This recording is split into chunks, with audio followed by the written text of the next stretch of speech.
We're here to bring a new type of news show. New insights, new styles, and new topics every day. We are News Generation. Bringing news just for you is Wednesday, March 11th here in Seoul. I'm Lee Soo-jin and this is News Generation. Joining us today is Cheska. Happy Wednesday, everyone! Happy Wednesday, and also Niles with us. Good morning. Good morning, and both are here to speak on behalf of people in their 20s and 30s.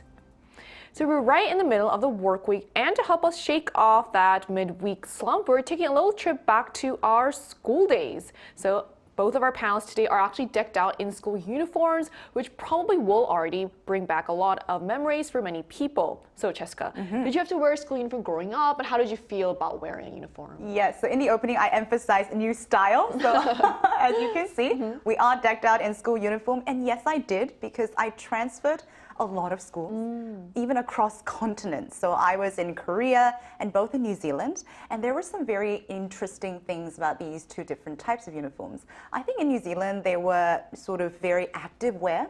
So I would have like polo shirts and sweaters. And because we were very active, I climbed trees a lot, I ran around a lot.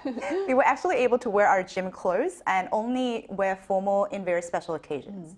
When I came to Korea, interestingly enough, there were very strict regulations about like how to wear and like what not to wear.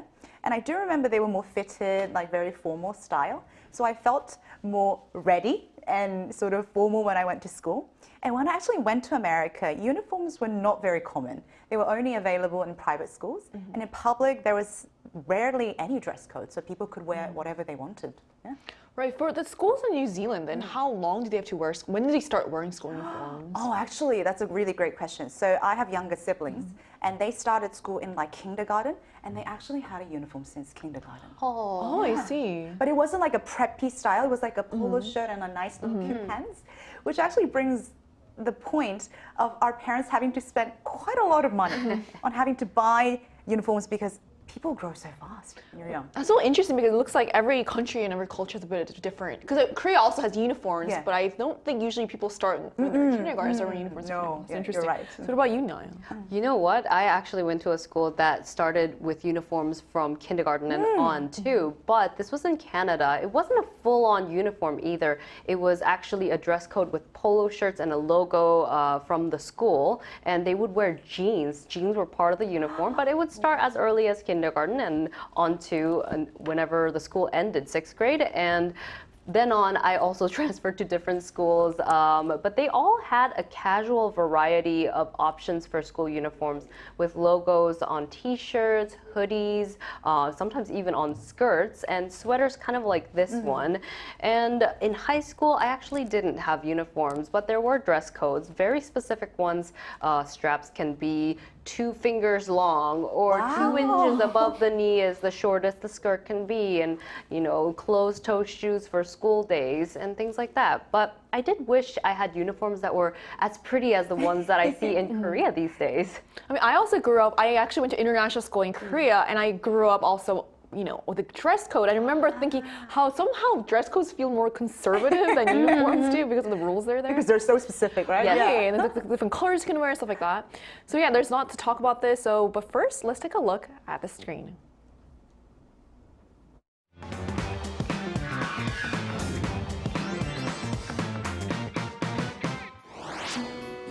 Countries take different approaches when it comes to school uniforms. On one hand, uniforms can help create a sense of equality among students, reducing pressure to compare what clothes they can or cannot afford. But on the other hand, uniforms themselves can be expensive, and some argue that students should have the freedom to express themselves through what they wear. Today on News Generation, we take a closer look at the ongoing debate in Korea surrounding school uniforms, whether they should remain or not, and what kinds of uniforms students might actually want to see more of in the future. So as we just saw in the video, school uniforms have long been a part of student life in Korea, but the conversation around them is slowly evolving. And recently there's been a growing debate about whether traditional uniform styles are still practical for today's students. So how have Korean school uniforms changed over the years, Jessica? Yeah, so there have been some very interesting history of Korean school uniform that I got to learn also while I was prepping for today's talk. And we actually have a quite long history. In the past, Korean school uniforms were typically more formal, like a suit style, very outfits. But starting in the mid to late 2000s, styles started to become more casual, daily for the comfort of the students, like t-shirts and hoodie style zip-ups that we see. As a result, a new discussion point is put on the spotlight, which is, if students are mostly wearing these casual uniforms anyway, is it really necessary to require students to spend money on expensive and often uncomfortable formal uniforms? Because already many schools are allowing or combining wearing both the formal and the casual. So let's all take a look at the screen to see the actual figures.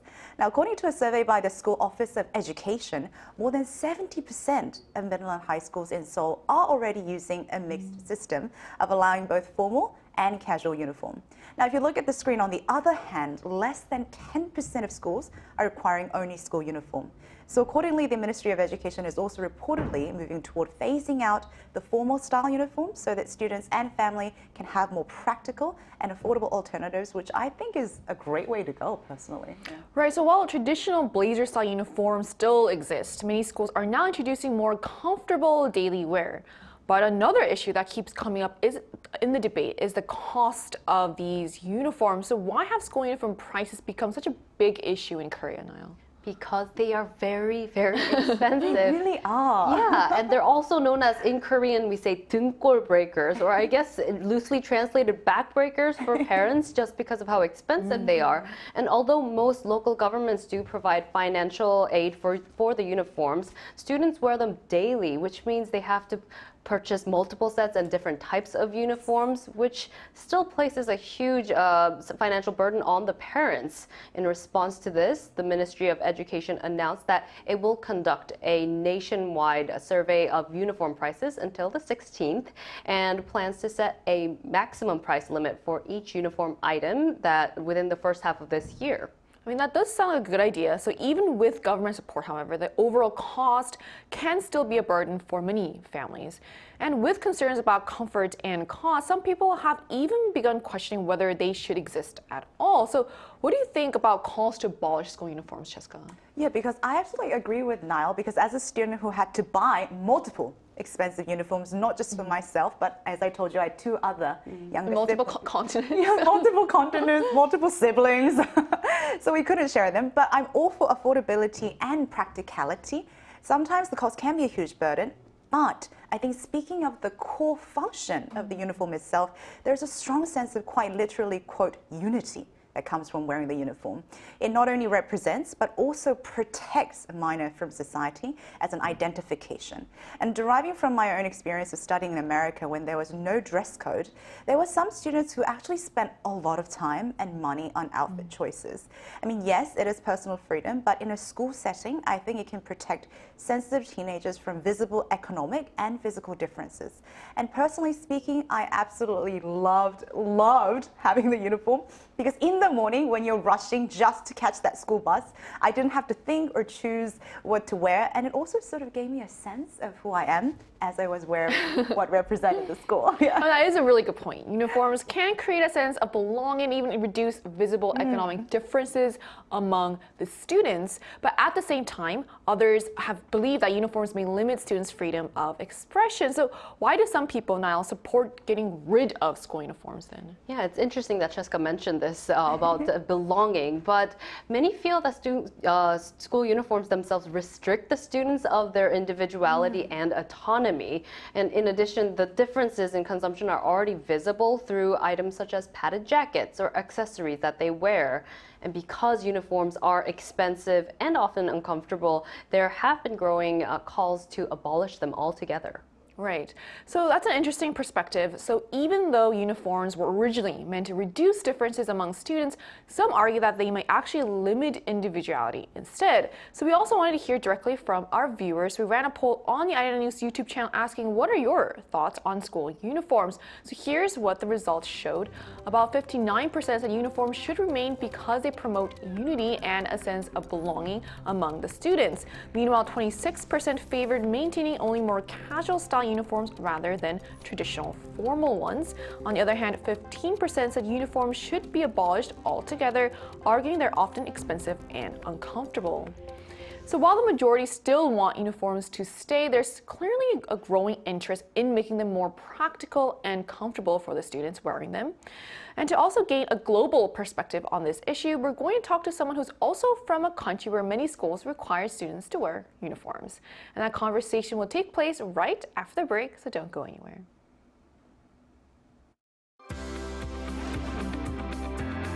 NewsGen wants to hear from you. Go to YouTube and search out Channel Arirang News. Click Posts. And cast your vote in the poll. Make a new type of news with us. Joining us today is Nguyen from Vietnam, a country where students also often wear school uniforms. So hello, thank you so much for connecting with us today. Yeah, hello. Hello.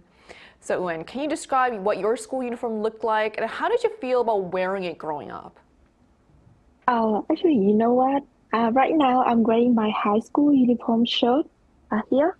So I studied at Phan Phuong High School, which is known as one of the top high school in Hanoi, Vietnam. So as you can see, normally the uniform is quite simple and basic.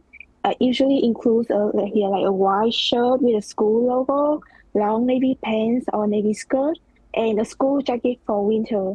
So at first, I felt that the uniform looked a bit baggy and not really fashionable at all. But after I started wearing to school every day, I began to like it more and more. Like seeing everyone in the same uniform gave me a strong sense of belonging to the school community. Moreover, I had studied very hard to pass the entrance exam to get into this school. So wearing the uniform of my dream high school always made me feel really proud. It felt like a reminder of my effort and my achievement. Yeah. And thank you so much for sharing your photos. Like, it brings me back to my years of school. Like, I feel like I want to be there too. So we've been talking a lot about the cost of uniform because they're very expensive and you have to constantly buy them. Is this ever a problem for you or your country students as well?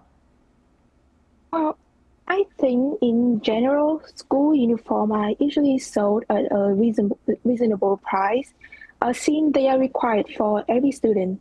So the price is normally set at a level that most families can afford. However, the cost can sometimes become a problem.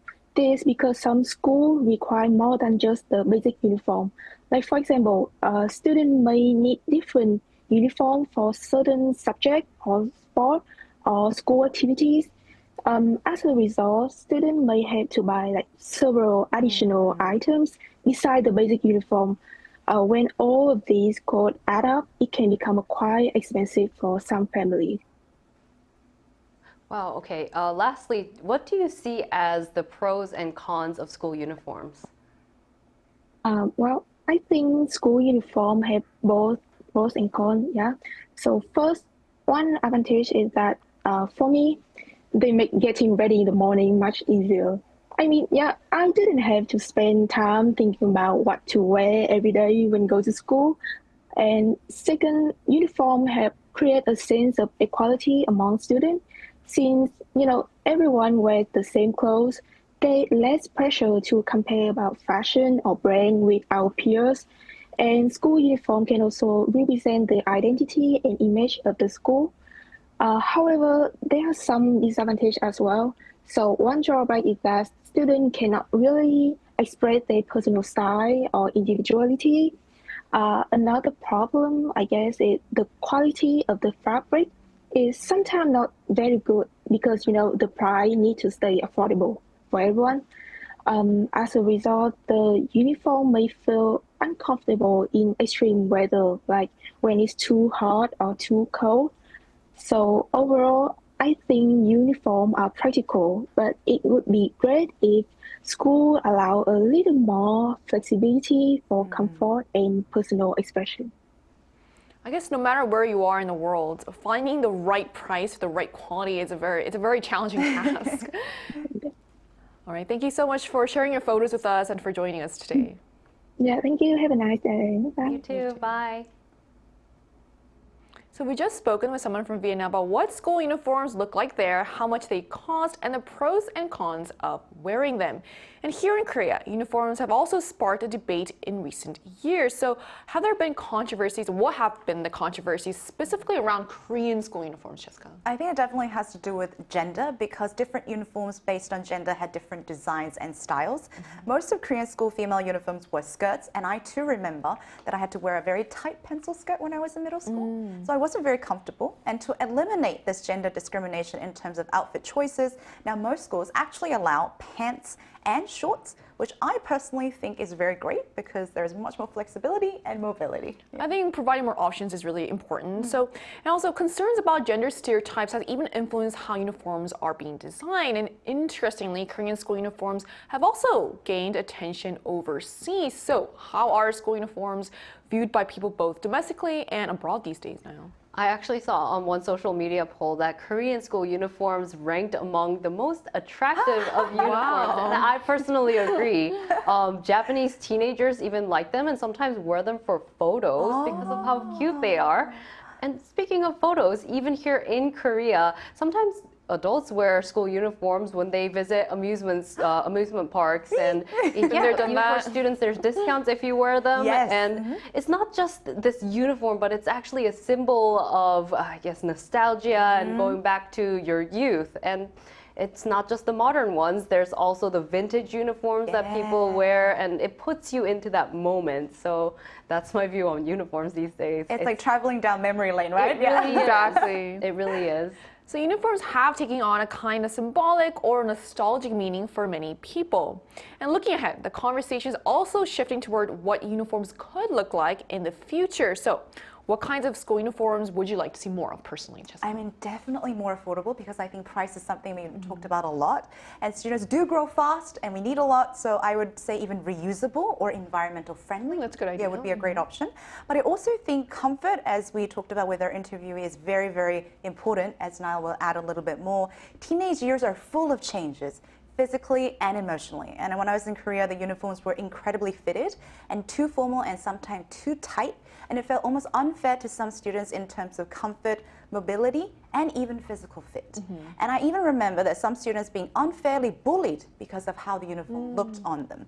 So I genuinely hope that uniforms become more casual and comfortable so that it serves the purpose it is supposed to, which is protecting the students and having them really feel more like a student. Right, well said. And uniforms that reflect cultural identity as well as practicality, something we can all work towards. And at the same time, others say flexibility may matter just as much. So what other changes could make school uniforms better for students now? Right, I do agree with the variety of size and design for different people to express their individuality. But also, I've seen these 개량 한복 or very practical 한복 style uniforms, and they're very beautiful, but I do think they could be also very comfortable as well. And they've been made popular by certain schools that you can see on the screen. It looks like a uniform, but it has the practicality of a hanbok as well. I would love to wear one like that to work every single day as well. But it's not only the school identity and the individuality, but it's representing Korea to the outside world as we're getting global attention here.